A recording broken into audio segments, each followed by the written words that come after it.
Alors, les conférences Massy et l'école de Francfort. Alors là, on voit une image justement de ces conférences qui sont assez confidentielles. Enfin, moi, on m'en a parlé un petit peu à la fac.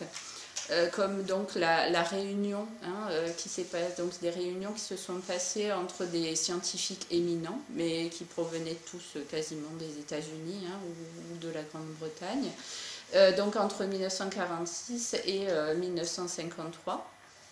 Et c'est cette conférence Massy notamment, enfin ces cycles de conférences, puisque c'était régulier, qui sont à l'origine de ce qu'on appelle la cybernétique. J'expliquerai un petit peu les principes de cette nouvelle discipline, dont l'objectif c'est de créer une science justement qui soit capable de prévoir et de contrôler le comportement humain.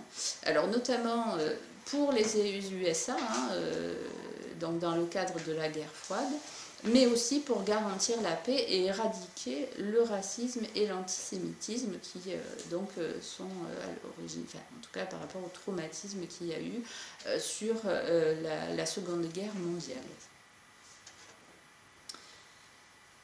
Alors, dans ces participants, on peut remarquer qu'il y a des liens importants entre la politique en effet des États-Unis et les programmes notamment de l'armée américaine et les financements. Alors vous avez notamment Norbert Wiener qui est en fait le père de la cybernétique, c'est lui qui a fait l'ouvrage de référence, en tout cas de base de ça en 1948. Il est cybernéticien, donc mathématicien à l'origine, et il a travaillé pour les États-Unis, l'US Army, mais aussi le MIT. Alors, c'est en fait le Massachusetts Institute of Technology, qui donc est un institut qui est très important aux États-Unis, où se trouvent des éminents chercheurs. Alors, il a travaillé avec l'armée américaine, oui, par exemple, dans la Seconde Guerre mondiale, il a mis au point un canon antimissile à la demande des États-Unis. L'objectif, donc, c'était de prévoir la trajectoire des missiles, des avions, pardon, et d'éviter aussi qu'il y ait un choc en retour, parce que le choc en retour, du coup, fait dévier la trajectoire. Donc du coup il a travaillé sur ça, et ce sont un peu les prémices justement de la prévision des comportements, et aussi de la cybernétique, tout simplement. Ensuite, il y a Claude Shannon, qui est lui aussi cybernéticien, mathématicien, qui travaillait aussi au Massachusetts Institute. Mais lui, il a travaillé pour Bell Labs, c'est-à-dire les télécoms, les télégraphes des États-Unis,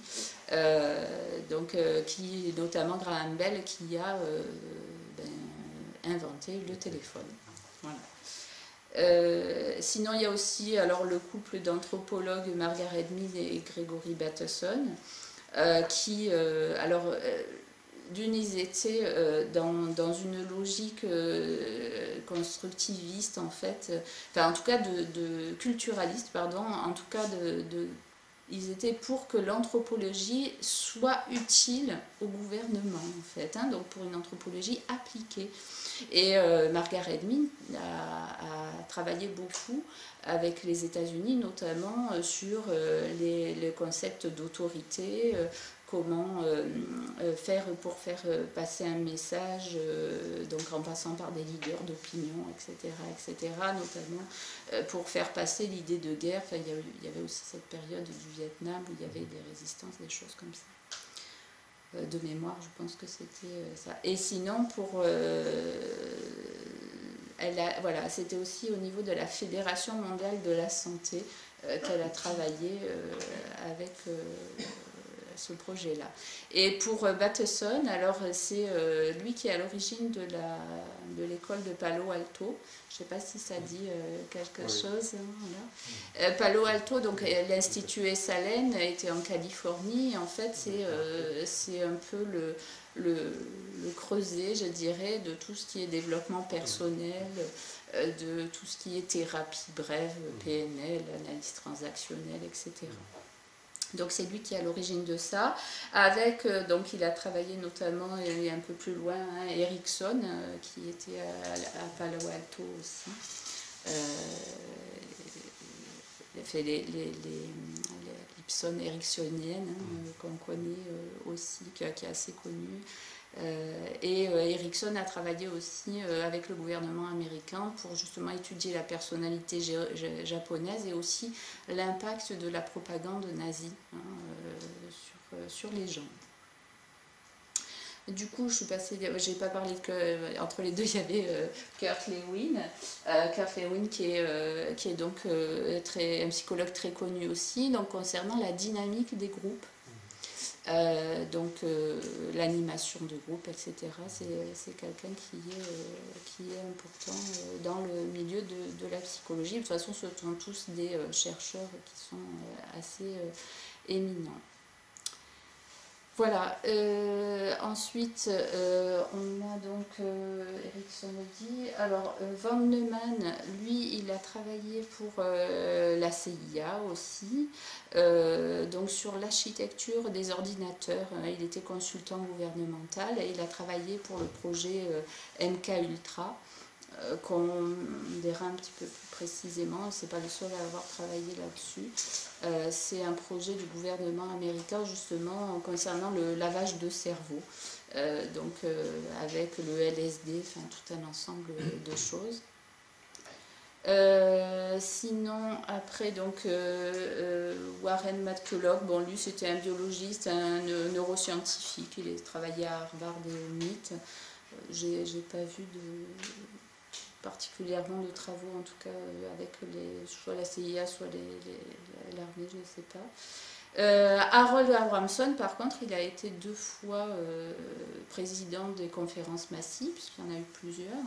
Et lui, alors, il a été, par rapport à ça, il a travaillé justement sur les programmes avec la CIA, enfin à l'époque ça s'appelait l'OSS, c'est l'ancêtre de la CIA, sur justement les programmes MK Ultra, Artichoke, etc. Donc, dont l'objectif c'était le lavage, ce qu'on appelle le lavage du cerveau, c'est-à-dire supprimer la personnalité, influencer la personnalité pour pouvoir réimplanter en effet de nouvelles façons de voir et de penser.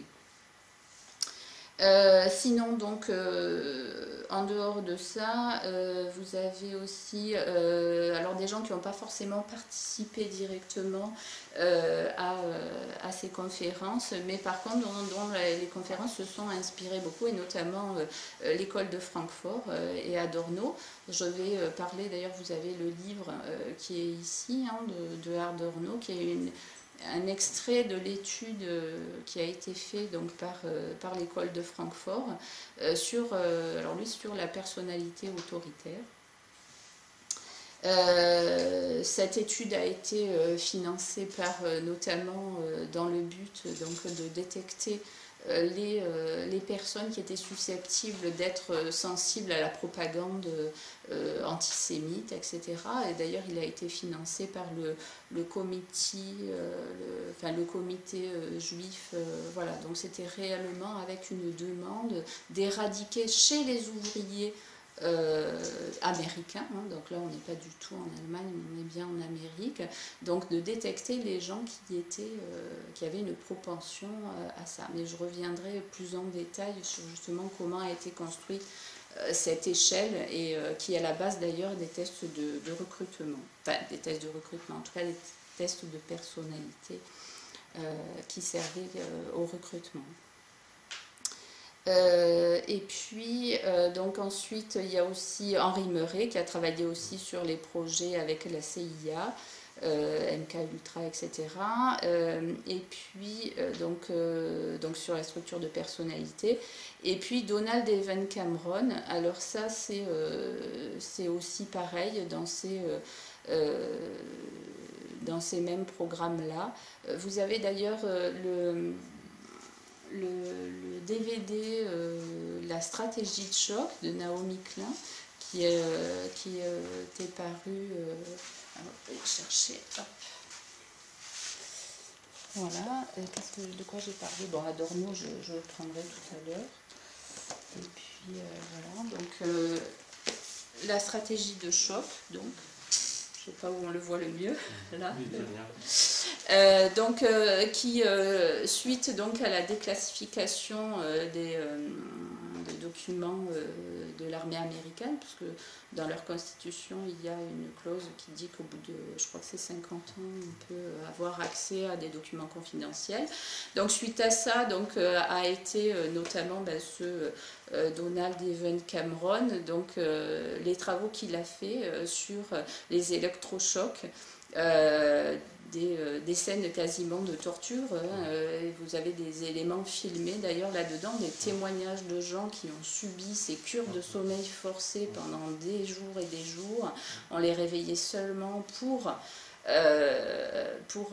manger et subir des électrochocs et avoir des messages en boucle comme ça, voilà, enfin, des trucs assez impressionnants. Et en fait, ce qu'ils se sont aperçus, c'est que quand en effet il y avait un choc, alors là c'était vraiment un électrochoc au niveau du cerveau, le cerveau était en effet plus en capacité d'accepter de nouvelles façon de voir et choses. Donc du coup elle explique dans la stratégie de choc que notamment les économistes néolibéraux, donc Friedman dont j'ai parlé tout à l'heure par exemple, l'école de Chicago, préconisent justement pour que les peuples acceptent de libéraliser leurs services publics, etc., qu'il y ait des chocs de façon à ce que ça puisse se faire. Voilà. Donc c'est un documentaire en tout cas qui est assez intéressant, et il faut savoir que même à l'époque, quand cette dame elle a fait son livre, et puis bon, il y a eu le film, des gens donc ont témoigné, et du coup ils ont attaqué même la CIA, et ils ont eu gain de cause. Je crois que c'est sur la fiche, même si sur la fiche Wikipédia, sans aller très loin, il y a une quinzaine de personnes, je crois, qui ont été dédommagées, en tout cas, des tortures qu'ils ont pu subir sur cette période complètement dingue de la psychiatrie, voilà, et qui était financée par la CIA, etc. Voilà. Donc,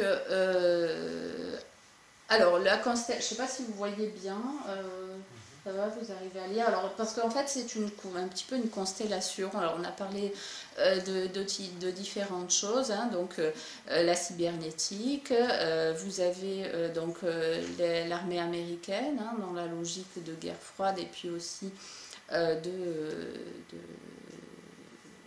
au niveau économique, hein, de pouvoir imposer à d'autres peuples des choses. Ah oui, par exemple, moi, quand j'ai vu ça, je me suis... Alors c'est vrai, j'avais une culture historique assez faible, mais je me suis aperçue, je pensais que les dictatures, c'était essentiellement des dictatures de gauche, en fait, stalinisme, etc. En fait, je me suis aperçue que non, là, c'était un dictateur qui avait été mis en place par l'école de Chicago pour libéraliser, etc., les services publics, pour ci, pour là, enfin bref, et Pinochet était en effet financé par la CIA, mais il y a plein d'autres pays aussi qui l'ont été, voilà.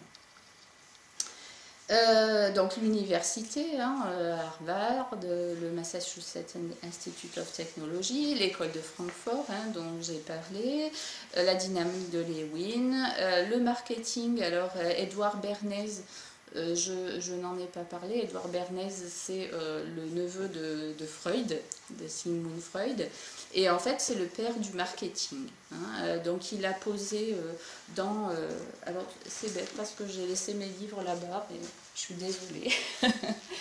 Voilà, donc il a fait notamment il y a le livre Propaganda, hein, qui explique justement les fondements du marketing. et je vais dire, l'ingénierie sociale, ou en tout cas comment manipuler en démocratie. Voilà, donc c'est assez intéressant de connaître un petit peu ça, ce que les publicitaires, politiques, etc. utilisent comme technique. Et notamment l'utilisation des médias, hein, dont il parle aussi pas mal. J'en parle dans la conférence, je crois, justement. Alors, l'objectif de ça, en fait, c'est de faire passer les sociétés du besoin, donc qui sont basées sur des besoins, comme c'était avant, à une société du désir. Hein. Donc, vous avez... à ce niveau-là, il y a aussi un documentaire qui s'appelle, je ne l'ai pas pris là, mais qui s'appelle, c'est un documentaire de la BBC, ça s'appelle Century of Self, donc le siècle du moi, et où ils expliquent comment justement on a utilisé toutes les techniques de psychologie et de connaissance du cerveau et des foules. Hein. Donc là, lui, il a utilisé les théories de son tonton Freud, et puis aussi de Gustave Le Bon sur les foules. Donc comment ils ont utilisé toutes ces connaissances sur le cerveau donc, pour mettre en place la société de consommation quelque part, en tout cas la société dans laquelle le désir a remplacé les besoins, quoi, en fait, hein, donc où on suscite des désirs, etc. L'Institut Tavistock, alors j'en ai pas parlé beaucoup, mais bon, ils ont travaillé beaucoup sur l'écologie des organisations, notamment le fait de faire disparaître l'autorité dans les entreprises pour mettre en place ce qui concerne l'autogestion, etc. Et puis Palo Alto, j'en ai parlé aussi. Voilà. Donc la constellation un petit peu de Messi.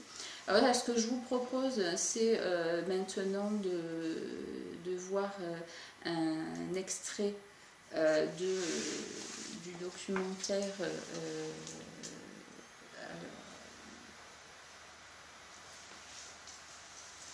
C'est un extrait de 5 minutes du documentaire qui s'appelle La Toile. C'est Arte qui a fait donc ce réalisateur donc a fait ça. Alors c'est en version, alors c'est Das Nest, hein, ça s'appelle, c'est-à-dire la toile. En 5 minutes, donc vous allez voir un petit peu des images d'archives justement de comment ça se passait. Entre 1946 et 1953, des scientifiques éminents de diverses disciplines se rencontrent au Beekman Hotel à New York, à l'invitation de la fondation Joshua Messi. Parmi eux se trouvent Norbert Weiner, Margaret Mead, Gregory Bateson, Kurt Lewin et John von Neumann.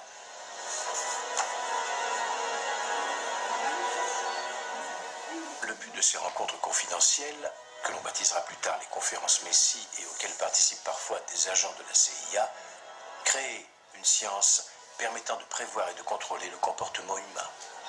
En ces temps de guerre froide, les États-Unis ont un besoin urgent de cette arme pour avoir l'avantage sur le nouveau champ de bataille du subconscient.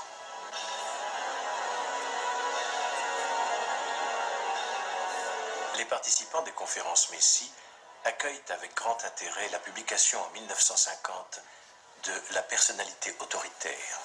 Il s'agit d'une étude collective de l'Institut international de recherche sociale, une annexe de l'Institut de recherche sociale de Francfort, dont les figures majeures sont Max Horkheimer et Theodor Adorno. La personnalité autoritaire est à l'époque l'étude sociologique la plus complète d'une société, en l'occurrence les États-Unis. Elle entreprend de fournir une explication scientifique aux préjugés religieux et raciaux. Les milliers d'entretiens récoltés forment une gigantesque base de données qui est exploitée par les ordinateurs les plus modernes et doit expliquer comment le comportement autoritaire peut devenir un phénomène de masse.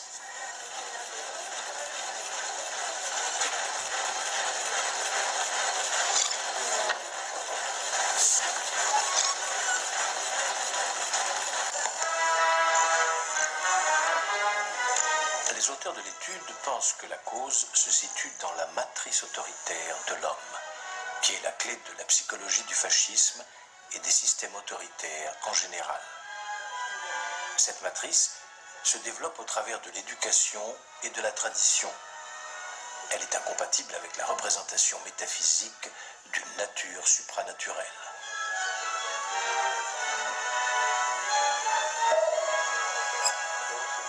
Objectif de la personnalité autoritaire, cerner l'individu potentiellement réceptif au fascisme et au racisme, spécialement envers les juifs. À cet effet, les sociologues mettent au point une échelle qui doit mesurer le potentiel fasciste de l'individu, baptisée échelle F. Les tendances cachées de la personnalité doivent être mises à jour grâce aux techniques psychologiques les plus sophistiquées, comme celle du psychologue américain Henry Murray, l'un des pères des tests de recrutement actuels.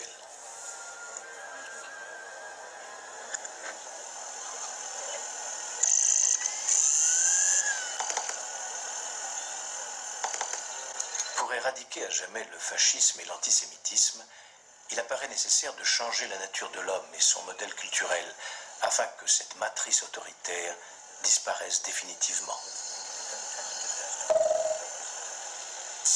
Mais comment pénétrer sans opération dans la personnalité et la conscience des hommes pour changer cela?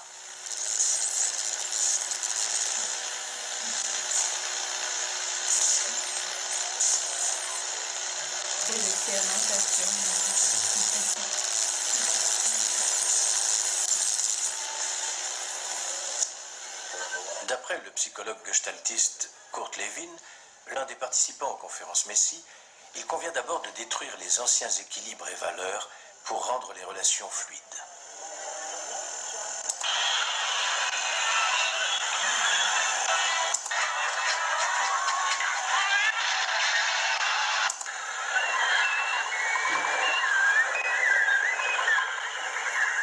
De nouveaux équilibres et valeurs peuvent alors être établis qui seront consolidés de façon durable par l'autorégulation. La rééducation devient de l'auto-rééducation. Le monde est censé se transformer en une société mondiale post-nationale et multiethnique sans frontières codifiées.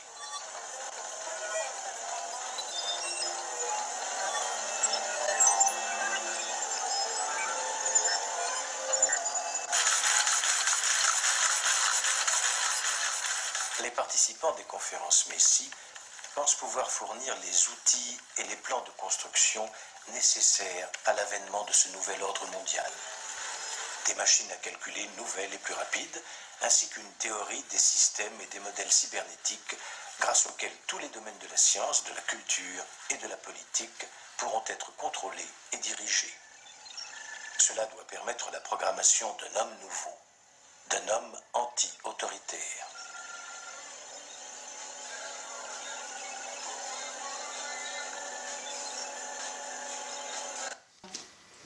Donc c'est l'extrait, je crois que c'est vers la fin donc, de Das Nest, donc la toile, documentaire artistique.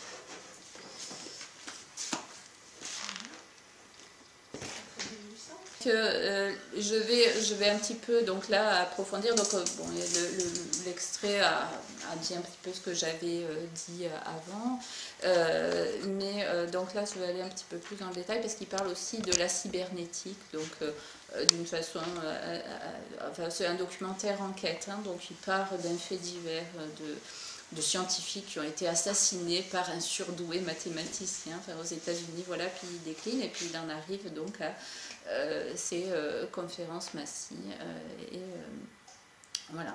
Enfin, avant ça, il fait le lien, donc il arrive à faire le lien entre l'informatique, la science et le mouvement hippie et les artistes en fait. Et il y a eu une collusion aussi à ce niveau-là des universitaires qui ont payé des artistes pour étudier ce que faisait le LSD et différents types de drogues sur la créativité, donc ils appellent ça un système ouvert, donc où il n'y a pas de censure grâce à la drogue, et ils ont fait tout un ensemble d'expérimentations avec ces artistes-là, voilà. Donc je vous recommande de voir ce documentaire, c'est assez intéressant sur les bases justement de l'informatique et de tout un ensemble de choses.